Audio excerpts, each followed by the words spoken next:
Seri 11 Bukek Xiansu. Suling Emas Naga Siluman. Cerita, Ho Ping Hu. Audiobook, novel silat. Bab 29. Murid-muridku yang baik, ini dia si Jari Maut, Wan Tek Hoat yang menjadi keponakan tiri dari ibu kandung kalian. Gak Jit Kong dan Gak Goat Kong terkejut sekali. Tentu saja mereka sudah pernah mendengar nama ini dari penuturan ibu mereka, akan tetapi ibunya menggambarkan orang yang bernama Wan Tek Hoat dan berjuluk si Jari Maut itu tidak seperti seorang jembel seperti ini. Betapapun juga, mereka tidak meragukan keterangan Po Utoan dan mereka lalu menjura kepada Tek Hoat. Wan Piaoko, maafkan kami yang tidak mengenalmu, kata Jit Kong.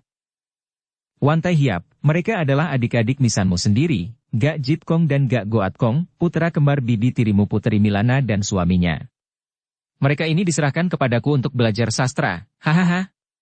Giranglah hati Tek Hoat dan dia kagum sekali melihat Putri Milana, bibi tirinya itu, telah mempunyai putra kembar setampan dan selihai ini. Ah, tidak mengapa, adik-adikku yang lihai. Maafkan, aku tidak dapat menemani kalian lebih lama lagi. Paman Po, terima kasih atas segala-galanya dan selamat tinggal. Tai Hiap. Akan tetapi seruan ini percuma karena sekali ini Tek Hoat telah berkelebat dan lenyap dengan cepat sekali dari situ. Po Utoan menghela napas dan menggeleng-gelengkan kepalanya. Aneh. Dia manusia aneh. Kasihan sekali. Tapi, si Jari Maut yang digambarkan ibu tidak seperti itu, melainkan seorang pria yang kata ibu tampan dan gagah, bukan seorang pengemis yang begitu terlantar. Goat Kong berkata. Po Utoan menghela napas. Begitulah kehidupan manusia. Manusia boleh saja mempelajari segala macam ilmu, menjadi orang pandai, menjadi orang perkasa, namun selama dia tidak mampu membebaskan diri dari segala nafsu yang mencengkeramnya, dia akan menjadi permainan suka duka. Kedukaan kadang-kadang membuat manusia kehilangan kesadaran dan menyeretnya ke lembah kesengsaraan yang hebat seperti dia itu. Bagaimanakah dua orang pemuda kembar itu dapat muncul pada saat itu? Seperti telah kita ketahui, 5 tahun yang lalu dua orang pemuda ini pernah ikut pula dengan arus orang-orang Kang Ou, berkeliaran di pegunungan Himalaya. Pada waktu itu, usia mereka baru kurang lebih 12 tahun. Dan seperti kita ketahui, mereka itu disusul oleh Subi Moli, yaitu wanita-wanita iblis yang terkenal sebagai murid-murid utama Im Kan Ngo Kei, ditawan dan dibawa kembali ke kota raja. Mereka berdua itu sempat ditolong oleh Bu Cisian yang dibantu oleh gurunya, yaitu si Tian Choaong, akan tetapi melihat keganasan ular-ular yang dipergunakan oleh Cisian, dua orang pemuda kembar itu memaki Cisian sebagai siluman ular lalu pergi meninggalkan para penolongnya untuk mengejar Subi Moli. Kiranya mereka itu memang sengaja membiarkan diri ditawan oleh Subi Moli untuk dibawa menghadap Sam Tai Ho yang mengutus 4 orang wanita iblis itu. Dua orang anak kembar ini adalah putra pendekar sakti, dan ibunya adalah seorang yang amat terkenal pula, maka tentu saja mereka memiliki watak aneh dan keberanian luar biasa sekali. Biarpun usia mereka baru 12 tahun, namun di dalam darah mereka terdapat jiwa petualang besar. Maka ketika mereka mendengar tentang lenyapnya pedang pusaka Kuai Leong Kiam secara aneh dari gudang pusaka keraton, jantung mereka berdegup penuh ketegangan dan dua orang saudara kembar itu diam-diam lalu berunding dan akhirnya mereka memutuskan untuk pergi melakukan pengejaran dan pencarian terhadap pencuri pedang itu.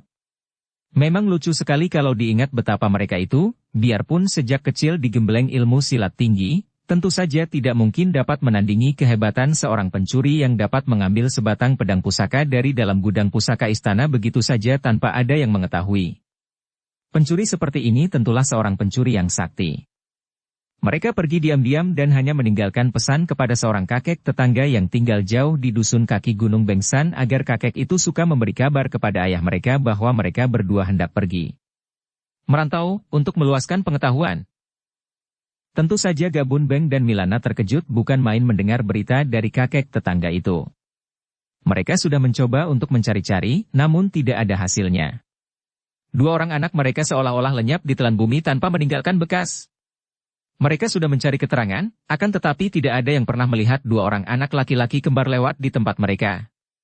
Hal ini adalah karena kecerdikan kakak beradik itu yang meninggalkan tempat mereka sambil menyamar, berpakaian lain dan juga Jit Kong merubah cara dia menggelung rambut dan mencoreng-moreng mukanya sehingga tidak sama dengan muka adik kembarnya. Baru setelah mereka berdua pergi jauh sesudah lewat berpekan-pekan mereka berpakaian biasa kembali seperti anak kembar. Akhirnya Gabun Beng dan istrinya kembali ke rumah mereka di puncak Bengsan. Tenanglah, tidak mungkin anak-anak kita itu akan mengalami bencana. Mereka sudah cukup besar dan mereka pun bukan anak-anak yang biasa ceroboh. Juga, kurasa kepandaian mereka sudah cukup untuk mereka pergunakan melindungi diri sendiri. Tapi mereka itu baru berusia 12 tahun, masih belum dewasa dan di dunia ini terdapat amat banyak orang jahat, kata Putri Milana menyatakan kekhawatirannya. Betapapun juga, mereka pergi berdua dan mereka dapat saling bantu. Biar mereka mencari pengalaman dan merasakan betapa pahitnya dan bahayanya hidup di dunia ramai. Ingat, istriku, kita pun dahulu merupakan petualang-petualang besar dan kita tetap selamat sampai setua ini. Mengapa terlalu mengkhawatirkan mereka? Putri Milana adalah seorang wanita gagah perkasa, bahkan beberapa kali dia pernah memegang kedudukan panglima yang memimpin pasukan pemerintah untuk menghadapi pemberontak-pemberontak, maka sudah tentu saja dia bukan seorang wanita cengeng. Maka biarpun kekhawatiran masih kadang-kadang mencekam hatinya, dia dapat menenteramkan diri dan menanam keyakinan bahwa apa yang diucapkan suaminya itu memang benar. Betapapun juga, suaminya harus berjanji kepadanya bahwa kalau sampai 1 tahun anak kembar mereka itu belum pulang, mereka berdua akan turun gunung mencarinya sendiri. Demikianlah asal mulanya Gak Jit Kong dan Gak Goat Kong dapat berada di pegunungan Himalaya, terbawa arus orang-orang Kang Ou yang mereka dengar berlomba mencari pedang pusaka yang jejaknya dikabarkan menuju ke pegunungan itu. Mereka tidak tahu bahwa kehadiran mereka diketahui oleh Imkan Ngookei, dan kemudian murid-murid mereka, yaitu 4 orang iblis betina Subi Moli, 4 iblis betina cantik, melakukan pengejaran dan menawan 2 orang anak kembar itu. Karena maklum bahwa 4 orang wanita itu lihai sekali, apalagi mereka adalah murid-murid utama dari Imkan Ngookei yang juga nama besar mereka telah didengar oleh Jit Kong dan Goat Kong, maka 2 orang anak kembar ini tidak melakukan perlawanan dan menurut saja dibawa kembali ke timur. Untuk menjaga agar mereka tidak lari, mereka diborgol. Sampai mereka berdua itu bertemu dengan Cisian yang menolong mereka. Kalau Jit Kong dan Goat Kong menghendaki, tentu saja dengan mudah mereka dapat melepaskan diri. 4 orang iblis betina itu terlalu memandang rendah tawanan mereka. Kalau kedua orang anak kembar itu menghendaki, sekali berontak mereka akan dapat mematahkan borgol mereka dan dapat melarikan diri. Akan tetapi mereka tidak mau melakukan ini dan pura-pura menjadi anak-anak tak berdaya dan menyerahkan diri saja karena mereka itu diam-diam merasa gembira dan ingin tahu apa yang akan terjadi kalau mereka sudah dihadapkan dengan majikan dari Subi Moli, yaitu yang katanya adalah Sem Tai Ho atau Ibu Suri ketiga di istana kerajaan. Tentu saja mereka tidak merasa takut karena bukankah mereka berdarah keluarga kaisar? Nenek mereka adalah Putri Nirahai yang kini menjadi istri pendekar super sakti di Pulau Es. Nenek mereka itu adalah seorang putri istana Aseli, masih terhitung bibi dari kaisar sekarang, sungguh pun neneknya itu putri selir saja. Kalau dihitung-hitung, ibu kandung mereka masih terhitung saudara misan dari kaisar yang sekarang, malah mereka sendiri pun sebetulnya masih merupakan 2 orang pangeran. Ingin mereka tahu apa yang akan terjadi dengan mereka, apalagi kalau diketahui bahwa mereka adalah putra dari Panglima Milana, cucu dari Putri Nirahai yang amat terkenal itu.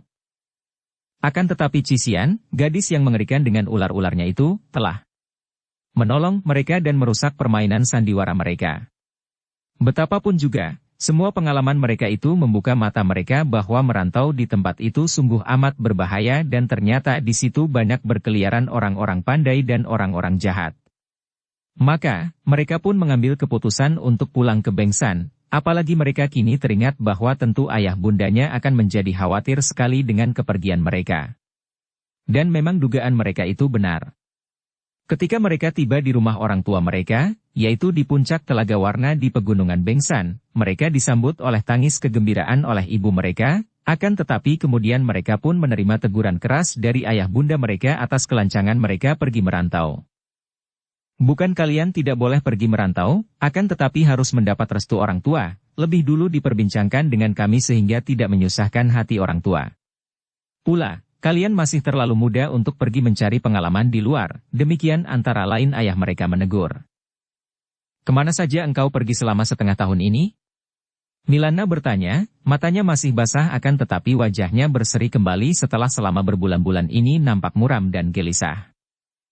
Kami mendengar tentang pusaka Koai Leong Kiam yang hilang dari istana dan kabarnya dilarikan maling ke pegunungan Himalaya, maka kami berdua pergi ke sana dengan harapan kalau kami akan dapat menemukan kembali pedang pusaka istana itu, kata Jit Kong.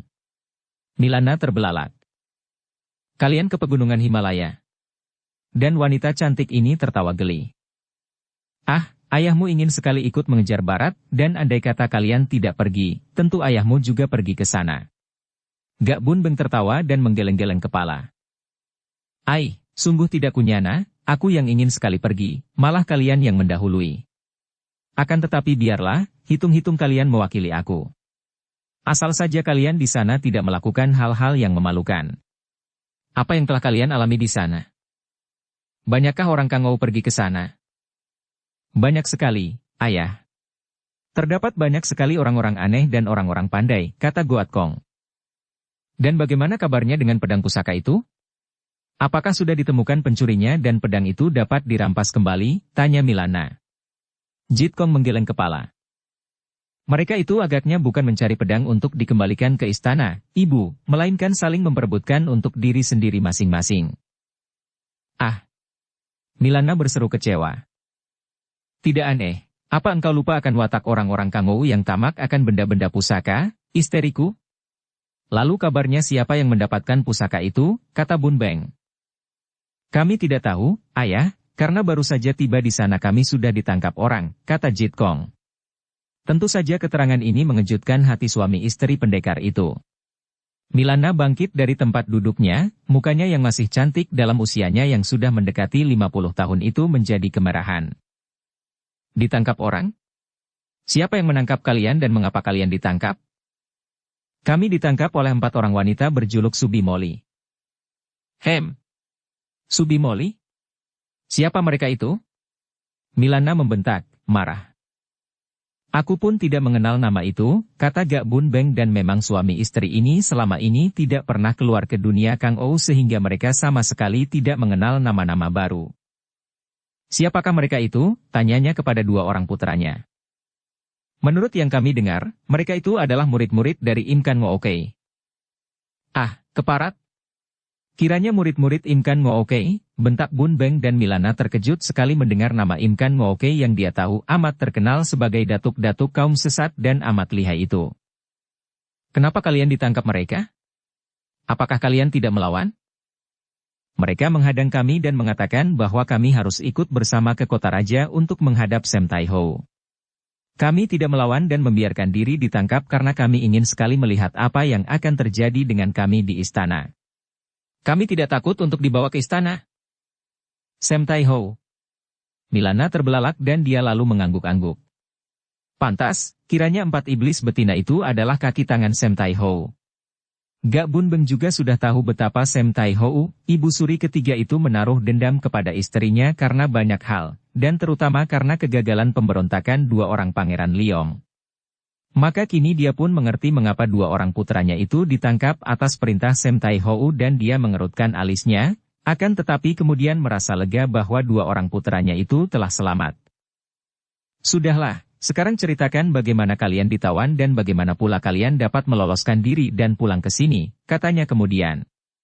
Dengan cara bergantian, Jit Kong dan Goat Kong lalu menceritakan semua pengalaman mereka semenjak mereka pergi dari rumah menuju ke Himalaya dan betapa mereka ditangkap, kemudian betapa mereka ditolong oleh seorang gadis cantik bersama kakek Nepal yang mendatangkan ular-ular dan yang mengalahkan Subimoli. Gadis itu mengacaukan rencana kami, ayah, kata Jit Kong. Dia itu seperti siluman ular saja.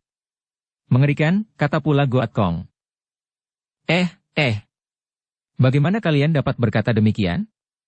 Bukankah mereka telah bersusah payah melawan Subimoli untuk menolong kalian? Tanya Milana. 2 orang anak kembar itu bersungut-sungut. Akan tetapi, kami memang sengaja menyerahkan diri untuk ditangkap karena kami ingin melihat apa yang terjadi di istana dengan kami. Kami hanya pura-pura menyerah. Tahu-tahu gadis liar itu merusak sandiwara kami dan mencampuri. Karena sudah terlanjur bebas, maka kami lalu pulang karena daerah itu amat berbahaya dan terdapat banyak orang jahat yang amat lihai. Siapakah gadis yang bermain-main dengan ular itu? Siapa namanya? Tanya Milana yang merasa tertarik. Kami tidak tahu, ibu. Kami tidak tanyakan namanya. Untuk apa menanyakan nama gadis siluman ular itu, kata Goat Kong. Ah, jangan berkata demikian. Milana membentak. Apa kau kira asal orang bermain atau mampu mendatangkan ular-ular lalu kau anggap dia jahat dan siluman? Tahukah kalian bahwa bibimu, istri dari pamanmu Sumakian Li juga seorang ahli tentang ular beracun? Dibentak demikian oleh ibunya, dua orang anak kembar itu diam saja dan di dalam hati mereka mengaku bahwa mereka memang bersikap salah terhadap gadis yang menolong mereka itu. Sesungguhnya bukan semata-mata ular-ular itu yang membuat mereka tidak suka kepada gadis itu, melainkan melihat keganasan ular-ular itu dan juga karena gadis itu telah menggagalkan rencana dan sandiwara mereka. Pada malam harinya, setelah dua orang anak mereka itu tidur di kamar mereka sendiri, suami istri pendekar ini lalu mengadakan perundingan. Mereka maklum bahwa dalam keadaan seperti dua orang anak mereka itu, yang sedang remaja dan menjelang dewasa, maka jiwa petualangan mereka itu sedang mencapai puncaknya, maka kalau tidak diberi saluran, mungkin saja pada suatu hari mereka itu minggat lagi. Mereka lalu berunding untuk menyerahkan mereka kepada sastrawan Poutoan yang tinggal di lereng sebelah utara, seorang sastrawan yang menjadi sahabat baik mereka yang mereka hormati karena sastrawan itu merupakan seorang terpelajar yang amat mulia dan bijaksana. Biarlah anak mereka itu belajar ilmu tentang hidup dan memperdalam ilmu kesusastraan dari kakek itu. Dan mereka mengenal betul siapa Poutoan, seorang ahli sastra, seorang ahli lukis, seorang seniman sejati yang biarpun tidak pernah belajar ilmu silat, namun memiliki tubuh sehat kuat karena suka merantau dan yang mengenal hampir semua pendekar sakti di dunia ini. Demikianlah, beberapa pekan kemudian suami istri ini pergi mengunjungi rumah pondok Poutoan di lereng utara dan kebetulan sekali bagi mereka bahwa Poutoan baru saja kembali dari perantauannya. Poutoan menyambut kunjungan suami istri sahabatnya itu dengan ramah dan gembira.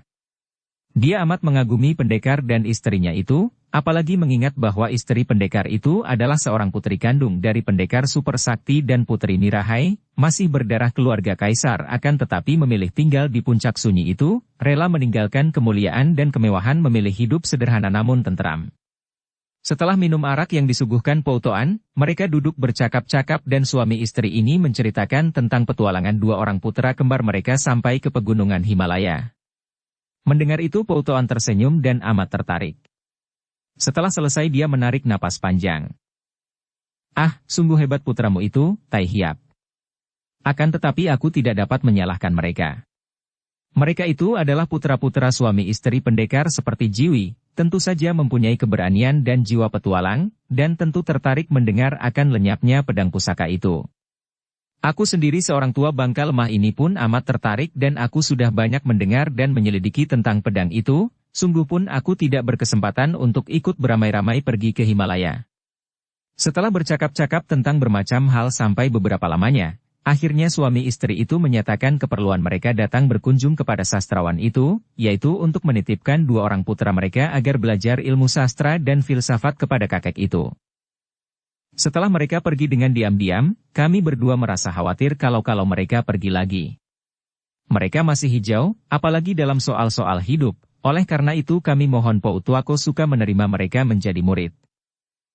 Hahaha, sungguh lucu mendengar bahwa Jiwi, suami istri pendekar sakti yang amat kukagumi malah menyerahkan putra Jiwi kepadaku untuk menjadi murid.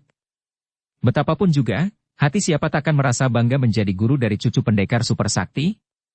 Tentu saja aku dengan senang hati menerimanya, akan tetapi, untuk mematangkan mereka, bukan hanya harus belajar dari buku-buku melainkan mengajak mereka merantau dan melihat kehidupan di tempat-tempat ramai.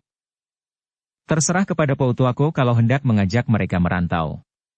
Biarlah mereka itu belajar selama 2-3 tahun sebelum mereka mempelajari ilmu-ilmu silat yang lebih berat dan mendalam. Selain itu, juga kami berdua ingin pergi ke kota raja untuk menyelidiki apa maksudnya menculik anak-anak kami. Setelah mereka bersepakat, Jit Kong dan Goat Kong diberitahu. Dua orang anak ini menerima dengan girang perintah ayah mereka, apalagi ketika mendengar bahwa mereka selain diajar ilmu kesusastraan juga akan diajak pergi merantau oleh Paman Pou yang sudah mereka kenal dan yang mereka kagumi karena kakek itu pandai melukis dan pandai sajak. Demikianlah. Sejak itu, Jit Kong dan Goat Kong ikut dengan Poutoan, bahkan lalu diajak pergi merantau oleh kakek yang tidak betah tinggal terlalu lama di suatu tempat itu. Dan pada hari itu, seperti telah diceritakan di bagian depan, kakek itu bertemu dengan Wan Tek Hoat. Ketika dia berjumpa dengan Tek Hoat dan ketika dia dibawa pergi oleh 3 orang untuk dipaksa melukis hartawan Tio, 2 orang muridnya itu sedang pergi untuk memberi peringatan atau hajaran kepada seorang penguasa dusun tak jauh dari kota itu yang terkenal sebagai penindas dan pemeras para penduduknya. Memang Po Toan tidak melarang, bahkan menganjurkan 2 orang muridnya itu untuk mempergunakan ilmu silat yang mereka pelajari dari orang tua mereka untuk melawan kelaliman dimanapun mereka berada. Dan malam itu juga Jit Kong dan Goat Kong pergi membereskan penasaran yang terjadi di dusun itu, mendatangi kepala dusun, menundukkannya, kemudian pada keesokan harinya mereka memaksa kepala dusun untuk mengembalikan sawah ladang yang dirampasnya dari para penduduk tani, dan menyaksikan kepala dusun mengucapkan janji untuk menjadi kepala dusun yang baik di depan para penduduk. Setelah selesai, barulah 2 orang remaja kembar yang luar biasa ini meninggalkan dusun dan kembali ke kota di mana mereka melihat gurunya mengejar-ngejar seorang laki-laki gembel. Setelah pertemuan dengan Wan Tek Hoat itu, Po Toan lalu melanjutkan perjalanan bersama 2 orang murid kembarnya menuju ke utara, karena dia ingin mengajak 2 orang muridnya merantau ke kota raja. Sementara itu, bagaikan orang kesetanan, Wan Tek Hoat melakukan perjalanan cepat sekali, hampir tak pernah berhenti kecuali kalau kedua kakinya sudah seperti hendak patah-patah, napasnya seperti hendak putus dan tenaganya sudah habis saking lelah, haus dan laparnya, menuju ke timur. Dia melakukan perjalanan sambil berlari cepat siang malam, hanya kalau terpaksa saja dia berhenti untuk minum, makan dan tidur. Tujuannya hanya satu, yaitu ke Kincoatu, tempat tinggal kekasihnya, Shanti Dewi.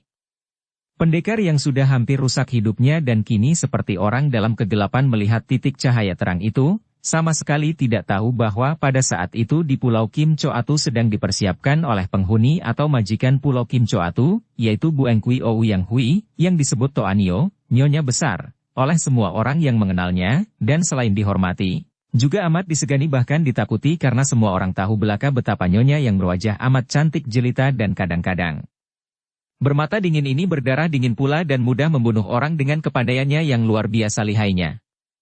Pesta apakah gerangan yang diadakan oleh Bu Engkui Ouyang Hui yang biasanya pendiam dan suka menyendiri, tidak suka akan segala keramaian itu?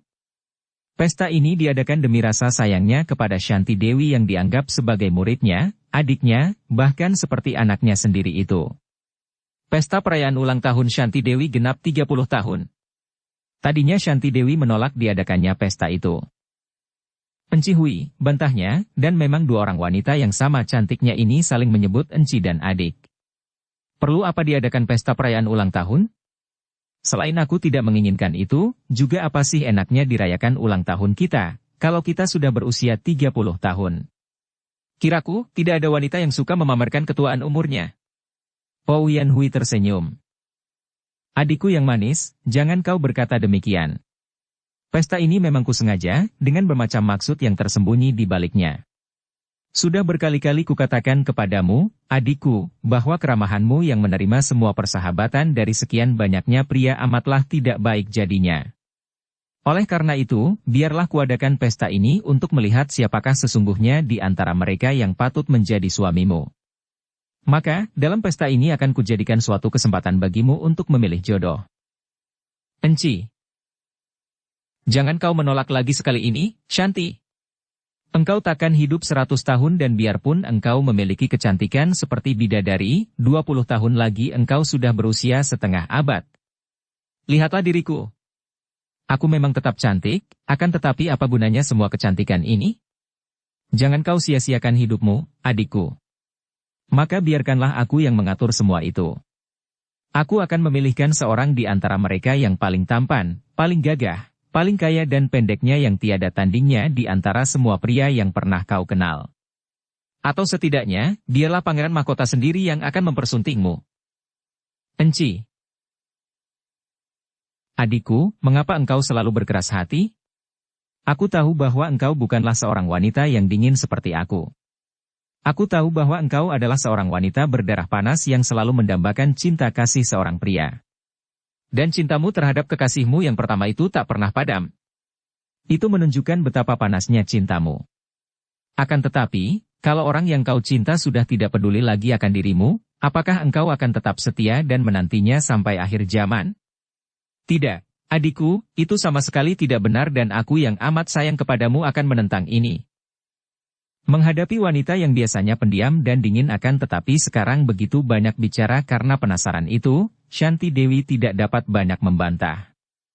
Betapapun juga, dia pun sayang kepada wanita ini dan dia sudah berhutang budi sampai bertumpuk-tumpuk kepada wanita ini.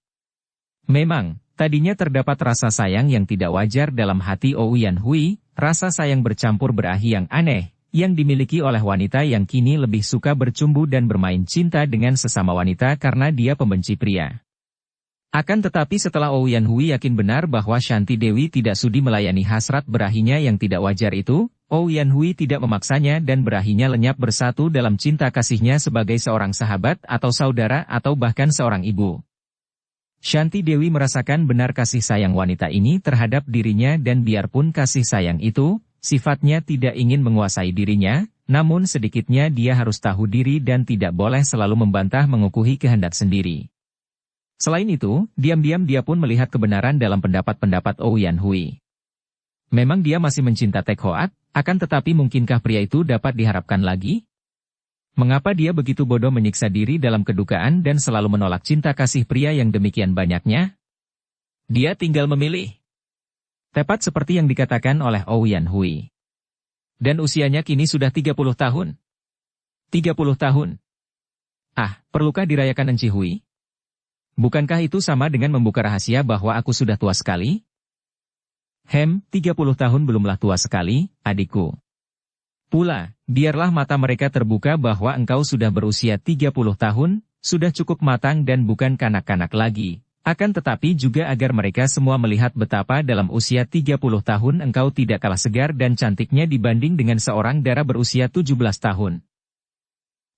Enci bisa saja menjawab.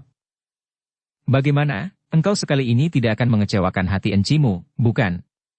Shanti Dewi menunduk, merasa seperti seorang dara disuruh kawin dan mukanya menjadi merah sekali. Terserah kepadamu sajalah, Enci. Aku merasa seperti menjadi barang dagangan di Pulau Kincoatu ini dan engkau hendak mencari pembeli yang berani menawar paling tinggi. Mendengar ucapan ini, Ouyan Hui lalu merangkul Shanti Dewi. Kalau saja dia dirangkul oleh wanita lain, atau kalau saja dia tidak sudah tahu akan kesukaan Ouyan Hui bermain cinta dengan sesama wanita, tentu dia akan merasa terharu dan senang dirangkul. Akan tetapi kini, rangkulan Ouyan Hui terasa lebih menyeramkan daripada rangkulan seorang pria yang tidak dikenalnya, dan Ouyan Hui juga merasakan betapa tubuh putri itu menegang, maka dia pun cepat melepaskan rangkulan sambil menarik napas panjang. Padahal dia tadi merangkul dara itu dengan perasaan seorang ibu merangkul anaknya. Shanti Dewi, mengapa engkau sekejam itu berkata demikian kepadaku? Engkau tahu bahwa seujung rambutku tidak ada pikiran mengganggumu sebagai barang dagangan. Engkau boleh memilih sendiri pria yang cocok, dan bukan karena melihat uangnya, melainkan semuanya. Ya hartanya, ya kedudukannya, ya ketampanannya, ya kegagahannya. Pendeknya, seorang pria pilihan. Terserah kepadamu, Enci, kata pula Shanti Dewi sambil menutupi mukanya dengan kedua tangan. Ouyan Hui tersenyum, menepuk-nepuk pundak putri itu, kemudian meninggalkannya. Dan mulailah persiapan dilakukan, undangan-undangan dibagi dan pengumuman-pengumuman disebar sampai jauh ke daratan besar, bahkan undangan khusus disampaikan kepada Pangeran Mahkota Qian Liong. Juga disampaikan undangan kepada para pemuda yang dianggap pantas untuk menjadi tamu undangan, pemuda putera para ketua perkumpulan yang berpengaruh, hartawan-hartawan dan para pemuda yang tampan, ahli sastra atau ahli silat. Pendeknya, Ouyan Hui akan mengumpulkan semua pemuda pilihan yang bisa didapatkan di seluruh daerah yang dikenalnya, termasuk sang pangeran mahkota sendiri yang memang sudah menjadi sahabat baik dari Shanti Dewi. Undangan-undangan yang dikirim, juga pengumuman-pengumuman itu tentu saja hanya berisi undangan untuk menghadiri perayaan hari ulang tahun Shanti Dewi, akan tetapi di samping itu, sebagai berita desas-desus yang santer dan menarik, dikabarkan bahwa sang putri cantik itu hendak mempergunakan kesempatan itu untuk menentukan pilihan jodohnya. Berita desas-desus inilah yang menggemparkan hati semua pemuda yang sudah lama tergila-gila kepada putri yang amat cantik jelita seperti bidadari itu. Pulau Kincoatu terletak di Laut Kuning, beberapa mil jauhnya dari muara Sungai Huai. Dari tepi pantai hanya nampak sebagai sebuah titik kecil saja kalau laut sedang tenang, dan kalau orang naik perahu layar, maka dalam waktu 4-5 jam akan sampai di pulau itu. Kota Tungking berada tak jauh dari muara itu, dan pada hari itu kota Tungking yang berada di lembah sungai Huai nampak lebih ramai daripada biasanya. Kota itu memang diramaikan oleh tamu-tamu yang hendak berkunjung ke Pulau Kim Choatu. Pembesar setempat, yaitu Kepala Daerah Tungking juga ikut menjadi sibuk karena hari itu Pangeran Qian Liong datang berkunjung bersama pasukan pengawalnya yang berjumlah 2 losin orang. Sang pangeran yang biasanya suka melakukan perjalanan secara menyamar itu, sekali ini karena menerima undangan resmi, berkunjung sebagai pangeran dan tentu saja dikawal dan mengendarai kereta yang indah. Karena hari telah menjadi senja ketika tiba pangeran itu memutuskan untuk bermalam di kota Tungking dan tentu saja kepala pengawal langsung membawa kereta menuju ke gedung kepala daerah yang menjadi sibuk bukan main. Pangeran mahkota sendiri yang datang bertamu, tentu saja dia menjadi sibuk. Akan tetapi alangkah bingung dan herannya ketika pangeran itu dengan suara tegas melarang dia terlalu menyibukkan diri, hanya cukup kalau dia diberi sebuah kamar biasa dan makan malam biasa pula, menolak untuk diberi hidangan apalagi ditemani wanita. Baru sekarang ini selama hidupnya Luta Ijin kepala daerah kota Tungking itu mendengar bahkan menghadapi sendiri seorang pangeran, bahkan pangeran MAH kota pula, yang mau tidur di kamar biasa, makan biasa pula dan menolak hiburan dan wanita. Di samping kebingungan dan keheranannya, dia pun merasa kagum sekali dan diam-diam dia memperoleh kenyataan akan berita bahwa sang pangeran mahkota ini adalah seorang pemuda yang sederhana, terpelajar, pandai dan tidak suka akan kemewahan yang berlebihan, tidak suka berfoya-foya sebagaimana lazimnya para pangeran dan pembesar lainnya. Tentu saja para pengawal mempersiapkan diri, menjaga keamanan pangeran mahkota itu, dan karena pasukan pengawal ini adalah pengawal dalam istana, maka pakaian mereka yang berwarna biru dan bersulamkan benang emas itu amat indah dan megah. Selain itu, mereka adalah pasukan pengawal pilihan, dengan tubuh tegap-tegap dan wajah tampan-tampan, mengagumkan semua orang, juga mendatangkan kesenangan. Sementara itu, di sebuah rumah makan kecil di sudut kota, malam itu terdapat 3 orang laki-laki yang makan minum sambil bercakap-cakap dengan suara berbisik-bisik. Biarpun 3 orang itu berpakaian biasa saja, akan tetapi sikap dan keadaan mereka tentu menimbulkan kecurigaan mereka yang berpemandangan tajam. Seorang di antara mereka adalah seorang kakek yang usianya tentu sudah ada 60-an tahun, pakaiannya seperti penduduk biasa saja. Akan tetapi matanya tinggal yang sebelah kanan saja karena yang sebelah kiri telah buta. Tubuhnya tinggi besar dan sikapnya perkasa, kuncir rambutnya yang masih panjang hitam itu besar melingkari lehernya. Biarpun orang ini kelihatan mengenakan pakaian biasa saja, namun sesungguhnya dia bukanlah orang biasa, melainkan seorang tokoh Kang Ou yang cukup terkenal, terutama sekali di daerah Provinsi Hopei karena dia dahulu adalah seorang jagoan yang dipercaya oleh Gubernur Hopei. Dia berusia 61 tahun bernama Liong Bou dan julukannya adalah Togan Xinjiang, tangan sakti mata tunggal. Sekarang Liong Bou telah pensiun dan hidup sebagai petani, akan tetapi dia masih selalu aktif dalam dunia Kang Ou sebagai seorang yang disegani dan di samping kegagahannya sebagai pendekar, juga ia masih amat setia kepada kerajaan. Orang kedua dan ketiga adalah tokoh-tokoh Xiao Limpai, 2 orang kakak beradik berusia kurang lebih 50 tahun yang memiliki ilmu silat Xiao Limpai yang tinggi. 2 orang tokoh Xiao Limpai untuk menyelidiki keadaan Kaisar Yung Cheng karena terdengar desas-desus bahwa setelah menjadi kaisar, maka Yung Cheng yang pernah menjadi murid Xiao Limpai itu banyak melakukan penyelewengan-penyelewengan.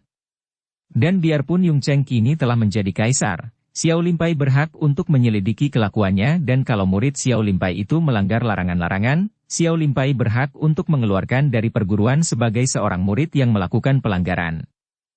Oleh karena itu, para pimpinan Xiao Limpai mengutus Chiong Tek dan Chiong Lun, 2 orang kakak beradik itu, untuk melakukan penyelidikan di kota raja. Mereka memperoleh kenyataan bahwa memang benar murid Xiao Limpai yang telah menjadi kaisar itu melakukan banyak pelanggaran, di antaranya yang paling parah adalah menguasai istri orang dengan jalan kekerasan. Memang ada beberapa kali Yung Cheng merampas istri orang, yaitu pejabatnya sendiri, yang kecantikannya membuatnya tergila-gila.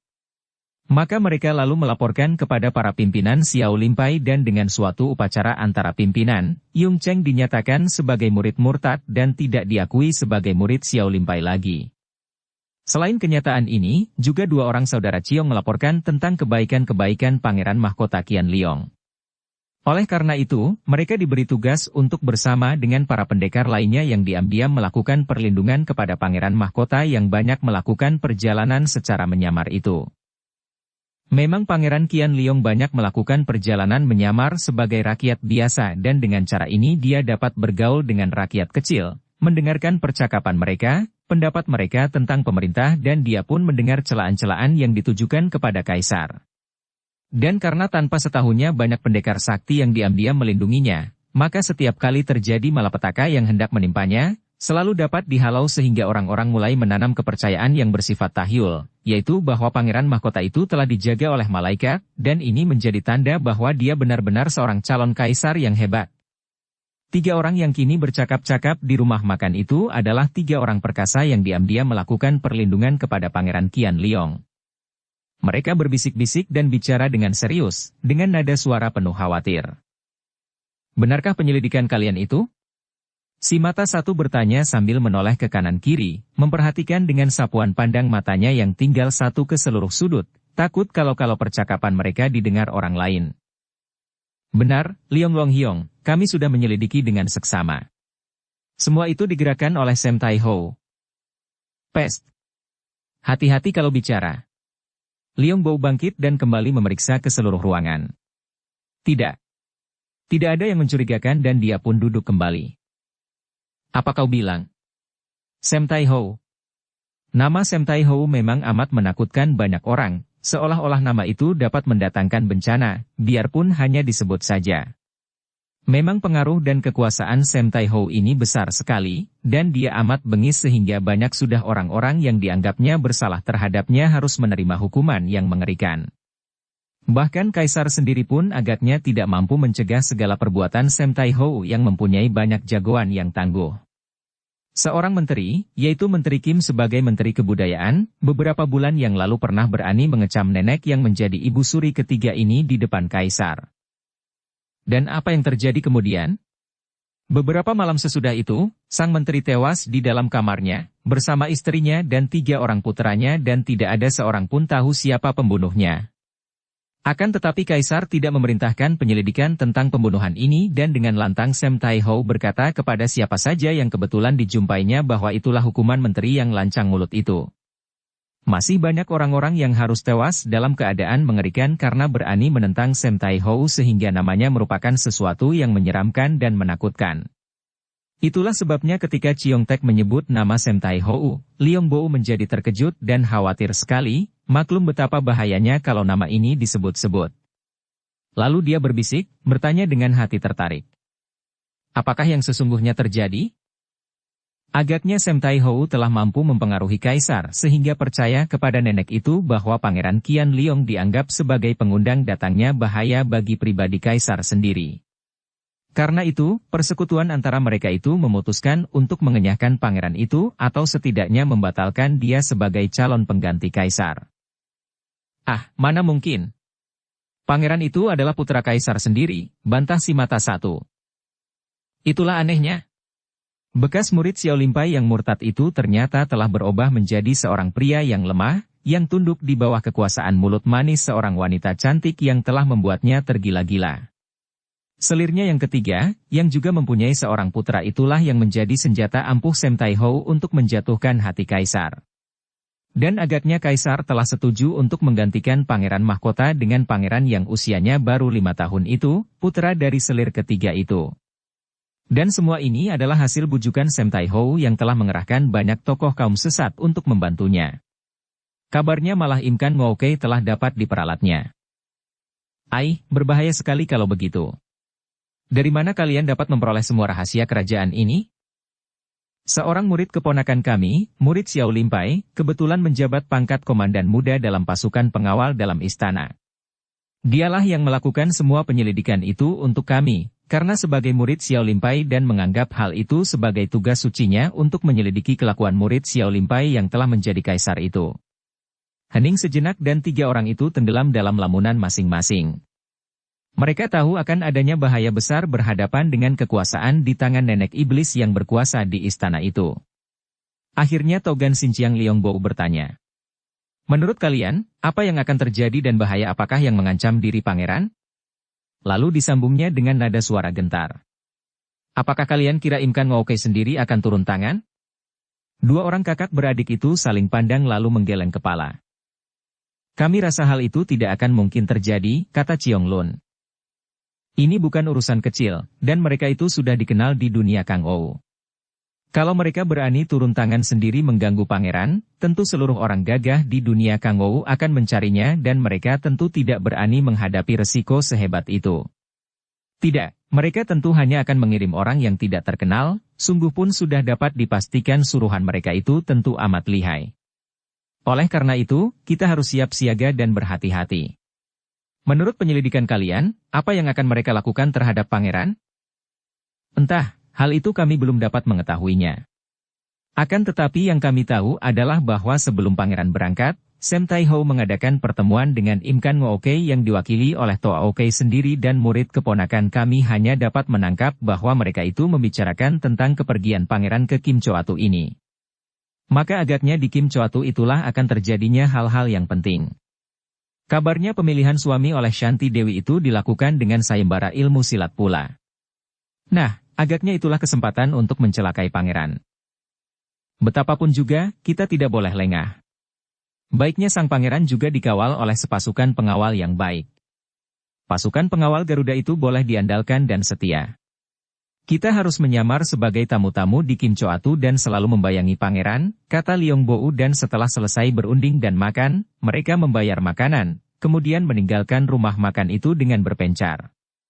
Memang mereka bekerja melindungi Pangeran Qian Leong secara berpencar agar mereka lebih leluasa bergerak dan tidak mudah diketahui lawan. Apakah yang sesungguhnya terjadi di dalam istana kaisar? Rakyat banyak tidak mengetahui karena segala sesuatu yang terjadi dalam keluarga kaisar amat dirahasiakan dan dari luar nampaknya bahwa kehidupan keluarga kaisar itu tenang-tenang saja, bergelimang kemuliaan, kekayaan dan kemewahan, selalu riang gembira dan tenggelam dalam hiburan-hiburan. Akan tetapi, sesungguhnya kehidupan seorang kaisar, tiada bedanya dengan kehidupan seorang petani biasa, bahkan kalau dipandang bukan dengan ukuran kesenangan duniawi, kehidupan keluarga petani jauh lebih tentram dibandingkan dengan kehidupan keluarga kaisar. Kehidupan keluarga kaisar penuh dengan konflik yang selalu disembunyikan di balik senyum dan tata cara sopan santun yang berkelebihan. Orang yang berlutut di depan kaisar dengan dahi dibentur-benturkan lantai dengan penuh hikmat dan hormat, yang mulutnya mengucapkan, "Ban Ban Sue, hidup selaksa tahun." Sebagai pengucapan hormat dan pujian bagi kaisar, yang dari ujung rambut sampai ujung sepatu membayangkan kesetiaan, penghormatan dan kebaktian, mungkin saja di balik semua itu menaruh dendam yang amat mendalam.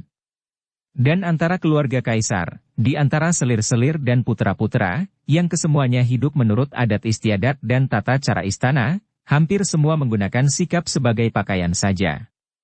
Di sebelah dalam terdapat hati yang bermacam-macam, penuh ambisi, penuh pamrih, penuh iri, penuh dendam dan persaingan. Konflik terjadi setiap saat, akan tetapi hanya terjadi di dalam batin saja. Sam Tai Ho adalah ibu suri ketiga yang sudah nenek-nenek namun masih mempunyai ambisi besar sekali. Kegagalan dua orang Pangeran Leong dalam pemberontakan mereka, baca kisah sepasang Raja Wali, bahkan yang disusul oleh kematian mereka, diam-diam menikam perasaan Sam Tai Ho yang di waktu mudanya amat sayang kepada dua pangeran yang menjadi adik iparnya itu, adik ipar tiri. Akan tetapi tentu saja sakit hati ini dipendamnya dalam hati. Oleh karena itu, dia menaruh dendam mendalam kepada Milana dan keluarga Pulau Es yang dianggap menjadi biang keladi kegagalan gerakan dua orang pangeran itu. Juga, dia ingin menanamkan kekuasaannya di dalam istana, maka dia pun berhasil mendekati Kaisar Yung Cheng.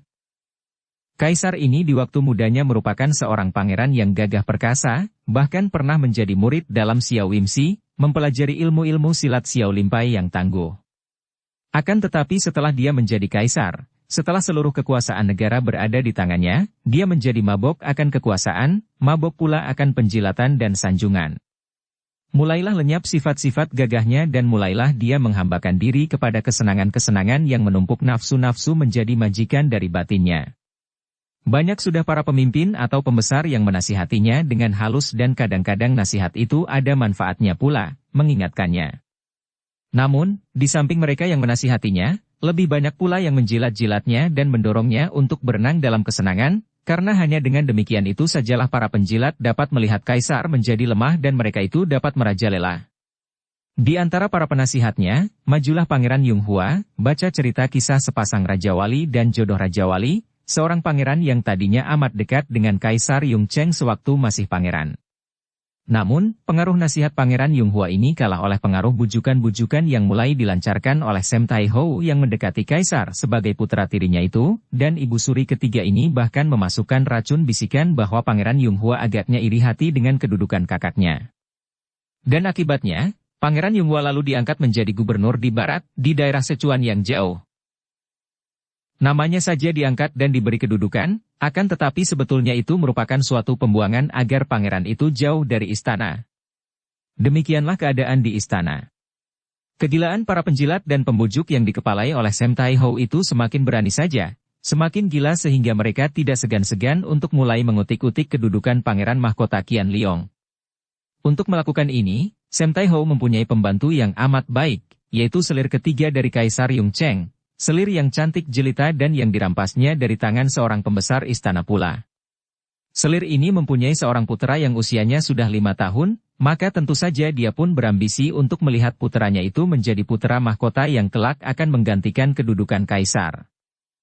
Dan melihat kesempatan ini, Sam Tai-ho yang merasa tidak senang kepada Pangeran Qian Liong yang tidak dapat didekatinya, bahkan yang berani menentangnya secara terang-terangan, mulailah nenek ini untuk menghasut dan menjauhkan hubungan antara ayah kandung dan putra mahkota ini, antara kaisar dan putra mahkota Qian Liong. Demikianlah keadaan di dalam istana, di mana terjadi persaingan dan pertentangan hebat tanpa diketahui oleh rakyat jelata. Bahkan hanya beberapa orang tertentu saja di istana yang mengetahui akan hal ini, dan yang mengetahui tidak berani membuka mulut untuk bercerita kepada siapapun, bahkan kepada anak istri pun tidak berani, karena kalau sampai ketahuan oleh pihak yang bersangkutan, tentu mereka tidak akan mampu menyelamatkan nyawanya, bahkan mungkin nyawa keluarganya pula. Pangeran Qian Liong sendiri bukan tidak tahu akan segala konflik yang terjadi di dalam keluarga ayahnya. Itulah sebabnya dia merasa tidak betah dan muak berada di istana yang dianggapnya sebagai sumber segala kepalsuan, penjilatan, kepura-puraan dan iri hati, di mana setiap saat terjadi persaingan untuk mencari muka kepada kaisar dan terdapat perebutan kekuasaan yang amat memuakkan hatinya. Dia lebih senang merantau, dengan menyamar sebagai orang biasa, bergaul dengan rakyat jelata, tanpa pengawal, tanpa ada yang tahu bahwa dia adalah pangeran mahkota. Dengan cara demikian pangeran ini pernah bekerja membantu nelayan, petani dan sebagainya. Bersambung ke bab 30. Dukung kami dengan subscribe, follow, like, komen dan share. Terima kasih.